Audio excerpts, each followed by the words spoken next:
Hello guys, most welcome. हम कर रहे हैं बिजनेस ऑर्गेनाइजेशन एंड मैनेजमेंट। इसमें हमारा चैप्टर नंबर सेकंड ऑर्गेनाइजेशन चल रहा है। इस चैप्टर का आज का लेक्चर नंबर सेकंड है। एक लेक्चर मैं पहले अपलोड कर चुका हूं। आज के इस लेक्चर नंबर सेकंड के अंदर हम इस चैप्टर को कंप्लीट कर लेंगे। ओके, अब एक चीज आपके लिए खुशखबरी भी है। वो क्या है सर? कि हमारा जो न्यू वाला कैमरा है ना, वो आ चुका है हमारे पास में। ये देखिए, दिख रहा है आपको? पूरा पैक है। क्योंकि इसका जो टेक्निकल पर्सन है वो आएगा, इलेक्ट्रिशियन बोल सकते हैं, इंजीनियर बोल सकते हैं, वो आएगा और इसको फिट करेगा। तो वो भी असाइन हो गया है, आज आ जाएगा। तो 100% नेक्स्ट लेक्चर जो है अब आपका डिजिटल बोर्ड पे आएगा। आज का लेक्चर हम ऐसे ही कंटिन्यू करते हैं। तो इस चैप्टर के अंदर हमने इंट्रोडक्शन देख लिया था भाई, ऑर्गेनाइजेशन क्या होता है। तो ऑर्गेनाइजेशन जो है सिस्टमेटिक अरेंजमेंट होता है लोगों का, ताकि वो मिलकर के स्पेसिफिक गोल के लिए काम कर सके, और ये एक तरह का फ्रेमवर्क वगैरह तैयार करके देता है। इसकी कैरेक्टरिस्टिक्स हमने प्रीवियस लेक्चर में देखी थी, जैसे group of people, common goal, structure, coordination, communication.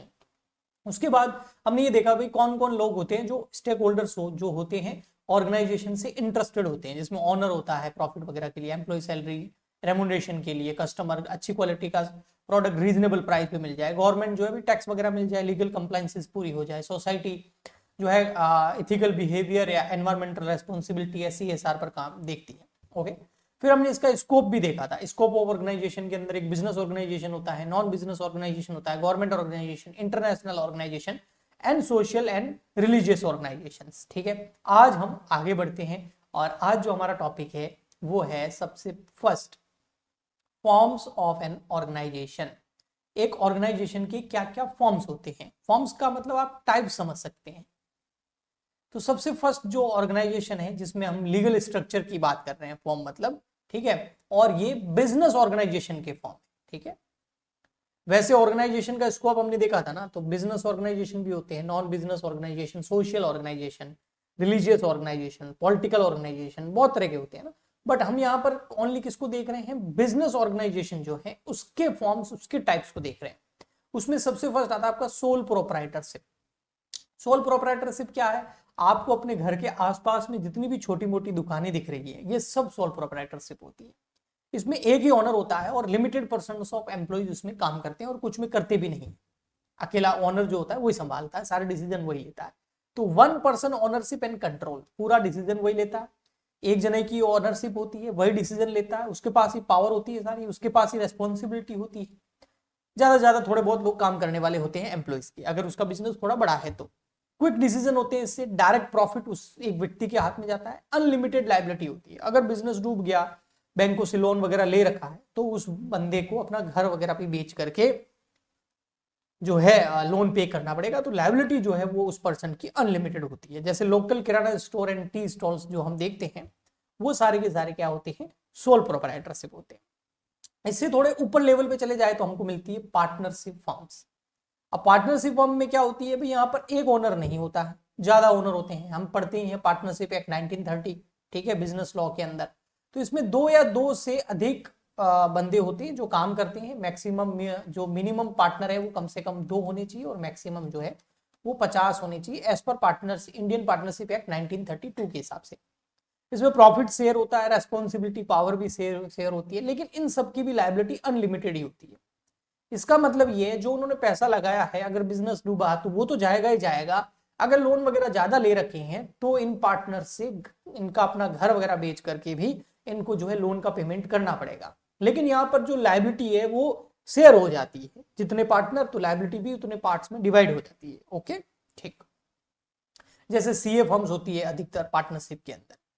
Next जो हमारा जो फॉर्म आता है वो है हिंदू अनडिवाइडेड फैमिली, इसको HUF बोलते हैं। और इसको जो है हिंदू फैमिलीज जो होती है वो ही बना सकती है HUF, Hindu undivided family business. और इसमें जो सबसे घड़ा घर में सबसे जो बड़ा होता है व्यक्ति, है ना, उसके नीचे पूरे फैमिली मेंबर्स जो है मिलकर के क्या करते हैं? काम करते हैं। ठीक है, अब घर में सबसे बड़ा जो है उसको हम बोलते हैं कर्ता। क्या बोलते हैं? कर्ता।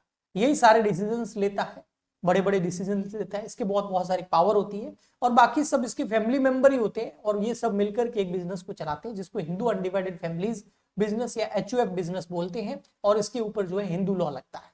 Okay, govern by Hindu law. देखो मेन मेन मेन जो की पॉइंट्स होते हैं वो लिखे हुए हैं, ताकि एग्जामिनर को आप ये बता दोगे ना, तो आपको 10-15 पेज वगैरह भरने की जरूरत है ही नहीं, ठीक है। एल्डेस्ट मेल जो होता है उसको कर्ता बोलते हैं और वही बिजनेस को क्या करता है, रन करता है, ओके। लायबिलिटी जो होती है इसकी लिमिटेड मेंबर तक होती है बट नॉट अनलिमिटेड फॉर कर्ता। जो ये मेंबर है ना, इन सब की लायबिलिटी लिमिटेड होती है, इन सब की लायबिलिटी लिमिटेड होती है। जो लोग कर्ता जो होता है, जो पूरे डिसीजन लेता है, बड़ा होता है सबसे परिवार में, वो जो होता है उसकी लायबिलिटी अनलिमिटेड होती है, यानी कि उसको अपनी पर्सनल प्रॉपर्टी बेच करके भी लोन पे करना पड़ेगा बिजनेस का, लेकिन इन सबको पर्सनल प्रॉपर्टी बेचने की जरूरत नहीं है फैमिली मेंबर को। तो ये बहुत बड़ा डिफरेंस होता है। नेक्स्ट हमारा जो आता है वो है ज्वाइंट स्टॉक कंपनी। अब ये जो ज्वाइंट स्टॉक कंपनी होती है ना, ये सारी आपकी कंपनीज आ गई, प्राइवेट कंपनी, पब्लिक कंपनी, यानी कि कंपनीज एक्ट 2013 के अंदर आने वाली बहुत सारी कंपनीज, ओके। इनको जो है हम बोलते हैं आपका joint stock companies. Large scale organization होती है, बहुत सारे शेयर होल्डर होते हैं, जो शेयर होल्डर होते हैं जिनको हम मेंबर भी बोलते हैं, ये कंपनी के रियल ऑनर होते हैं। ये एजीएम के अंदर, एनुअल जनरल मीटिंग के अंदर बहुत सारे डिसीजंस लेते हैं। यही बोर्ड ऑफ डायरेक्टर्स को, बीओडी को अपॉइंट करते हैं। डायरेक्टर्स जो होते हैं वो कंपनी के एम्प्लॉइज की तरह काम करते हैं और वही कंपनी को रन करते हैं, और शेयर होल्डर जो है केवल पैसा लगाते हैं। और एजीएम के अंदर इनके पास में वोटिंग राइट होता है, तो वोट दे करके फिर जैसे हम गवर्नमेंट इलेक्ट करते हैं ना, कोई पब्लिक जो होती है वो गवर्नमेंट चलाती थोड़ी है, ओनली गवर्नमेंट को इलेक्ट करती है। उसके बाद जिस पार्टी को हमने गवर्नमेंट में इलेक्ट कर लिया है, वोट दे करके जितवा दिया है, वो पार्टी फिर उस देश, उस अपने कंट्री को रन करती है। वैसे के वैसे जो शेयर होल्डर होते हैं, स्टॉक होल्डर होते हैं, मेंबर्स होते हैं, ये जो होते हैं इनके पास वोटिंग राइट होता है। ये इलेक्ट करते हैं बीओडी को, बोर्ड ऑफ डायरेक्टर्स को, और डायरेक्टर्स जो है वो कंपनी को रन करते हैं। लेकिन ओनर तो यही रहेंगे, जब चाहे डायरेक्टर को हटा भी सकते हैं, जैसे कि पब्लिक हटा सकती है ना, बड़े आए बड़े गए, okay. Manage by board of director, जैसे इन्फोसिस, रिलायंस इंडस्ट्रीज। आप मेरी कंपनीज एक्ट 2013 की बन रखी है, वीडियोस बन रखे हैं पूरे, आपको पता है, तो वहां से आप देख सकते हैं अगर आपने कंपनीज लॉ पढ़ना है तो डिटेल में। कोऑपरेटिव सोसाइटीज जो होती है ये म्यूचुअल बेनिफिट्स के लिए फॉर्म की जाती है, और इनका मेन मकसद जो होता है वो प्रॉफिट कमाना नहीं होता है।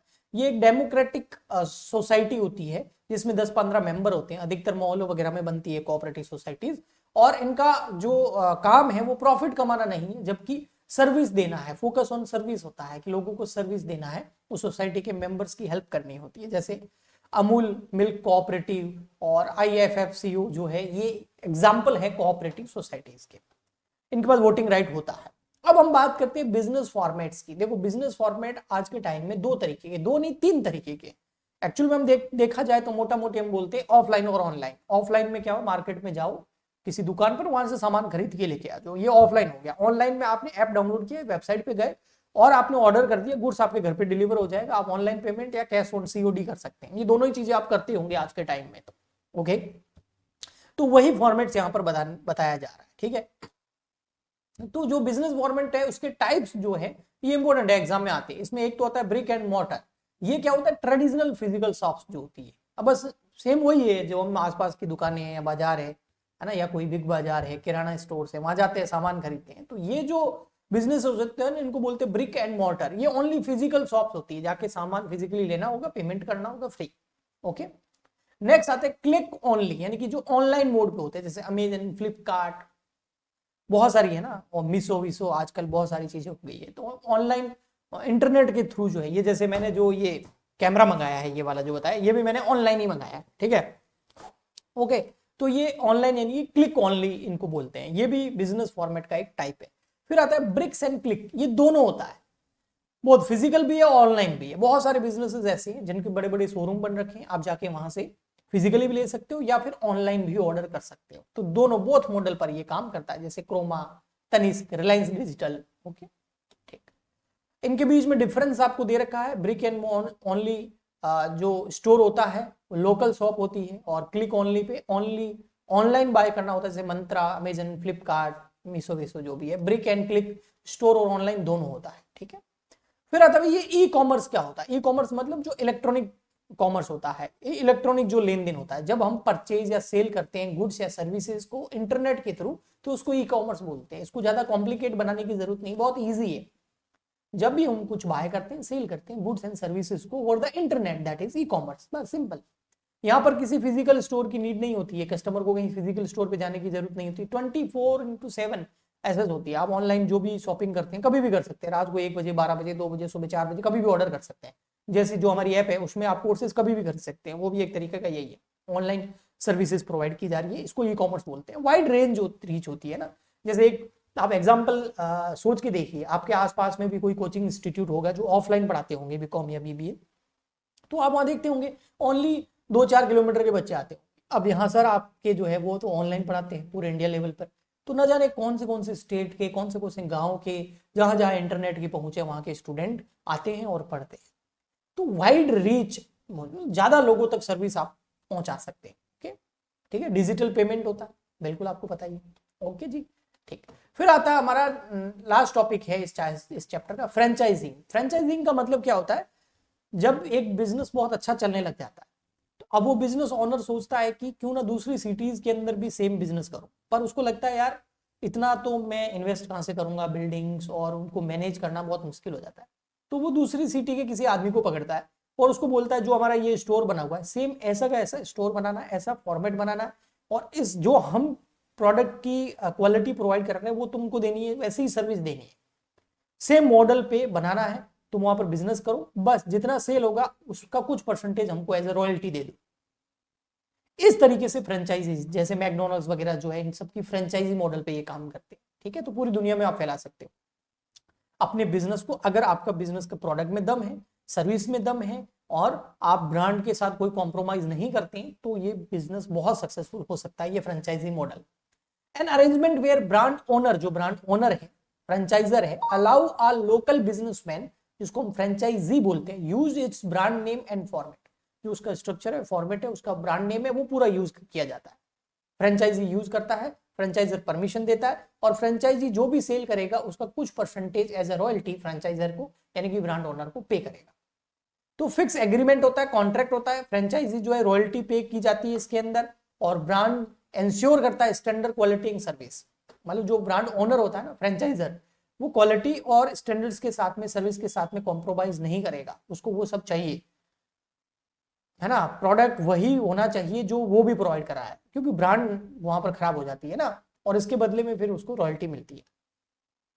बेनिफिट्स जो है इसमें, ब्रांड रेपुटेशन बनी रहती है, ट्रेनिंग एंड सपोर्ट दिया जाता है, पूरा जो फ्रेंचाइजी खोल रखा है उस बंदे को ब्रांड ओनर उसको पूरा ट्रेन करता है, सपोर्ट देता है, फास्टर एक्सपांशन होता है इससे। ओके, डोमिनोज पिज्जा जो है पूरी दुनिया में जो फैला हुआ है, ये फ्रेंचाइजी मॉडल का सबसे बेस्ट एग्जांपल माना जाता है। ओके जी, ठीक है। लास्ट टॉपिक और बच गया, मुझे लगा लास्ट ये, आउटसोर्सिंग। आउटसोर्सिंग का मतलब क्या होता है, जैसे बीपीओ बहुत होता है, बिजनेस प्रोसेस आउटसोर्सिंग। आपको पता है कि इंडिया के अंदर लेबर बहुत सस्ता है comparison to Europe, USA, America वगैरह, यूरोप वगैरह, कनाडा वगैरह जो है, वहां पर लेबर बहुत महंगा है।